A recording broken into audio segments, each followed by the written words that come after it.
I got so much motherfucking design on right now. Break it down, bring it back, make it clap. I got 3 old thoughts, new block, where that dick. Bitches on my line, and you know. Halo, perkenalkan nama saya Sunin Sengang dengan NIM A41121024. Jadi saya akan menjelaskan materi pertama yaitu tentang definisi teori behavioristik. Yang pertama yaitu pendekatan behavioristik. Menurut pendekatan behavioristik, belajar dipahami sebagai proses perubahan tingkah laku teramati yang relatif berlangsung lama sebagai hasil dari pengalaman dengan lingkungan. Menurut teori ini, dalam belajar yang penting adalah input berupa stimulus dan output yang berupa respon. Stimulus adalah apa yang diberikan oleh guru kepada siswa, sedangkan respon berupa reaksi atau tanggapan siswa terhadap stimulus yang telah diberikan oleh guru tersebut. Oleh karena itu, apa yang telah diberikan oleh guru dan apa yang telah diterima oleh siswa harus dapat diamati dan diukur. Teori ini mengutamakan pengukuran sebab pengukuran merupakan suatu hal penting untuk melihat terjadi atau tidaknya perubahan tingkah laku tersebut. Assalamualaikum warahmatullahi wabarakatuh. Saya Nadia Mokodompit dengan NIM A41121025. Materi selanjutnya yaitu tokoh-tokoh behaviorisme. Yang pertama ada Edward Lee Thorndike tahun 1874 sampai 1949. Menurut Thorndike, belajar adalah proses interaksi antara stimulus dan respon. Stimulus adalah apa yang merangsang terjadinya kegiatan belajar seperti pikiran, perasaan, atau hal-hal lain yang dapat ditangkap melalui alat indera atau suatu perubahan dari lingkungan eksternal yang menjadi tanda untuk mengaktifkan organisme untuk bereaksi atau berbuat.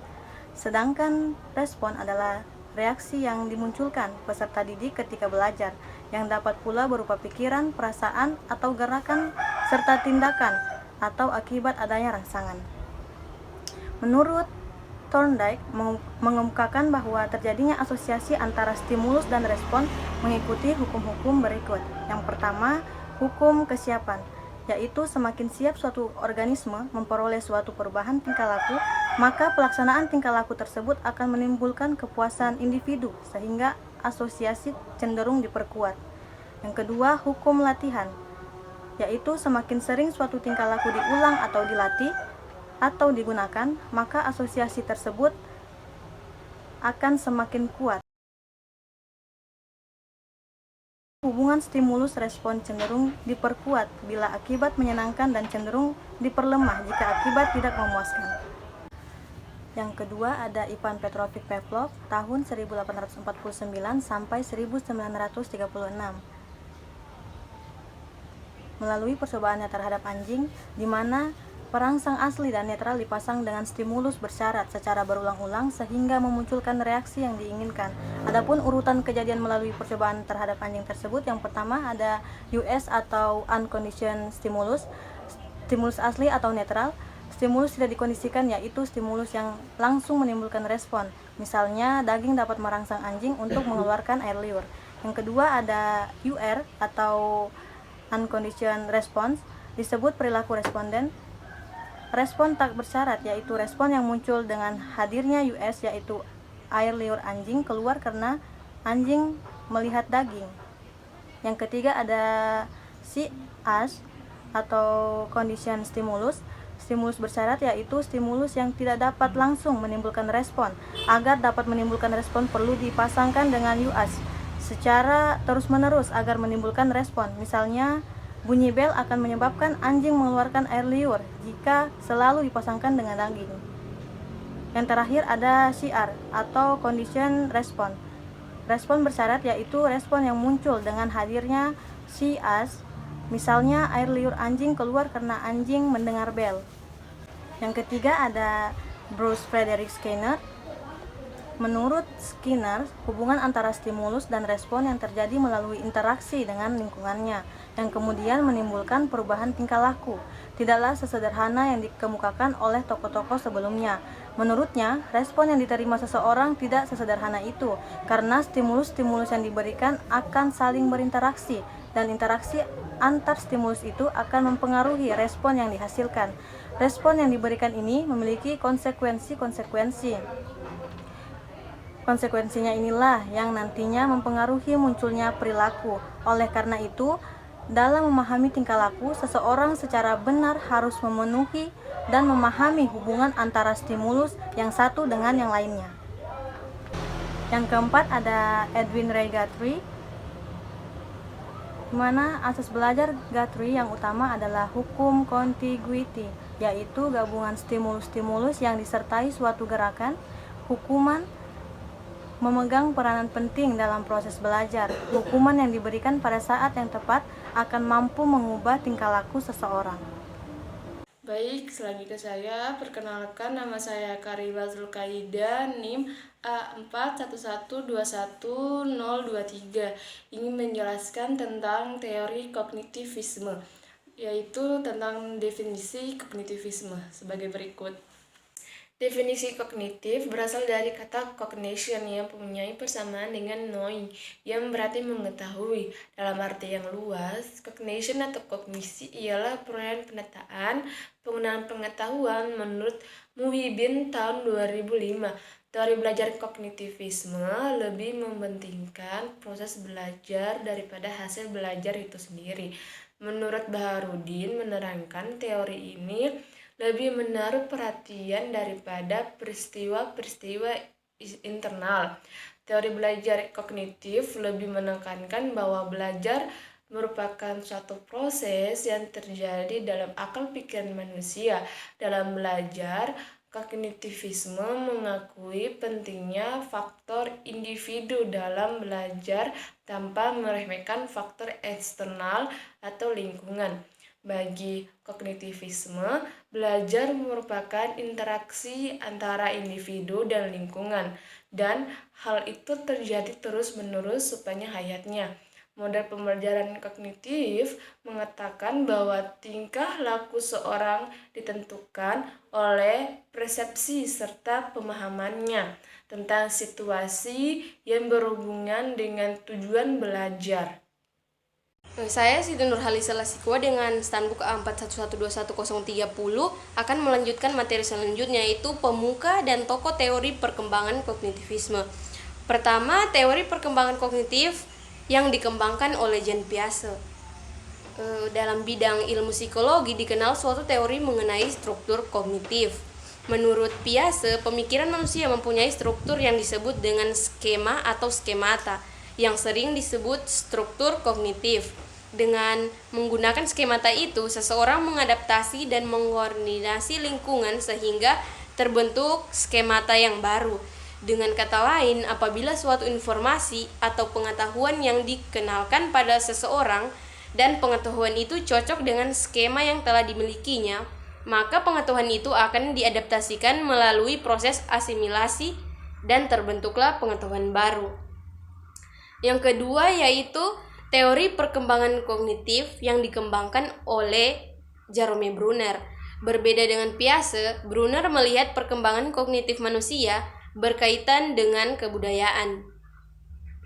Bagi Bruner, perkembangan kognitif seseorang sangat dipengaruhi oleh lingkungan kebudayaan, terutama bahasa yang biasanya digunakan, sehingga perkembangan bahasa memberi pengaruh besar dalam perkembangan kognitif. Menurut Bruner, untuk mengajarkan sesuatu tidak usah menunggu sampai anak mencapai tahap perkembangan tertentu. Yang penting, bahan pelajaran harus ditata dengan baik, maka dapat diberikan kepadanya. Yang ketiga yaitu teori perkembangan kognitif yang dikembangkan oleh Ausubel. Proses belajar terjadi jika siswa mampu mengasimilasikan pengetahuan yang dimilikinya dengan pengetahuan baru. Menurut Ausubel, siswa akan belajar dengan baik jika isi pembelajarannya didefinisikan, kemudian dipresentasikan dengan baik dan tepat kepada siswa. Dengan demikian akan mempengaruhi pengaturan kemampuan belajar siswa.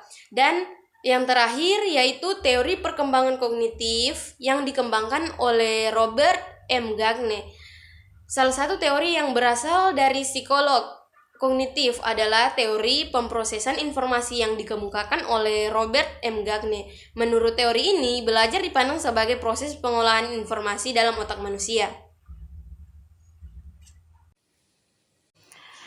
Assalamualaikum warahmatullahi wabarakatuh. Perkenalkan, nama saya Angel Zabrina Palid dengan NIM A41121029. Baik, langsung saja ke materi saya, yaitu definisi humanistik. Menurut teori humanistik, proses belajar harus dimulai dan ditunjukkan untuk kepentingan memanusiakan manusia itu sendiri. Teori humanistik sangat mementingkan isi yang dipelajari daripada proses belajar itu sendiri. Selanjutnya, teori belajar ini lebih banyak berbicara tentang konsep-konsep pendidikan untuk membentuk manusia yang dicita-citakan. Dengan kata lain, teori ini lebih tertarik pada pengertian belajar dalam bentuk yang paling ideal daripada pemahaman tentang proses belajar sebagaimana apa adanya seperti yang selama ini dikaji oleh teori-teori belajar lainnya. Menurut teori humanistik, tujuan belajar adalah untuk memanusiakan manusia. Assalamualaikum warahmatullahi wabarakatuh. Perkenalkan, nama saya Nur Syafa'a, NIM A41121028. Di sini saya akan menjelaskan mengenai teori humanistik. Berikut ini adalah konsep belajar dari para tokoh-tokoh humanistik. Baik, yang pertama yaitu ada Arthur Combs tahun 1912 sampai tahun 1999 yang mengkonsepkan bahwa belajar itu terjadi bila mempunyai arti penting bagi seorang individu. Seorang guru tidak bisa memaksakan materi apa yang tidak disukai dan tidak relevan bagi kehidupan mereka. Seperti yang anak yang tidak suka matematika atau sejarah bukan karena bodoh, tapi karena mereka enggan dan terpaksa untuk merasa sebenarnya tidak ada alasan penting dalam mereka untuk mempelajari hal tersebut. Yang kedua yaitu Maslow. Di sini Maslow mengemukakan bahwa individu berperilaku dalam upaya untuk memenuhi kebutuhan yang bersifat hierarkis. Pada diri seorang manusia itu mempunyai berbagai perasaan takut, seperti rasa takut untuk mengambil keputusan, mengambil kesempatan, berusaha untuk berkembang, terus takut untuk membahayakan yang sudah apa yang dia miliki.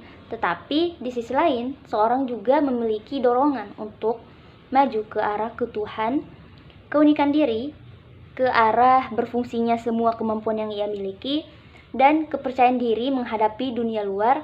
Pada saat itu juga ia dapat menerima dirinya sendiri.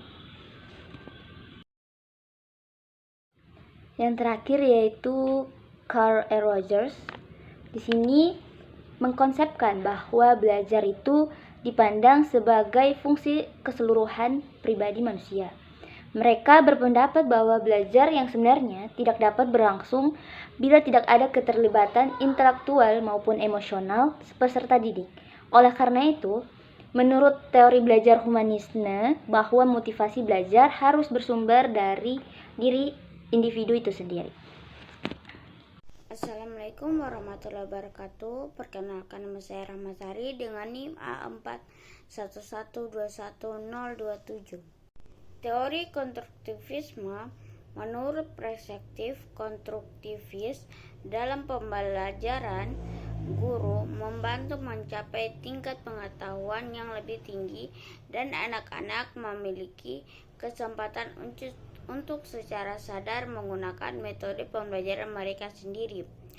Konstruktivisme adalah pendekatan pembelajaran yang mendorong anak-anak untuk menjadi lebih berani dengan membantu mereka belajar, meningkatkan keterampilan mereka, dan memperoleh kepercayaan diri.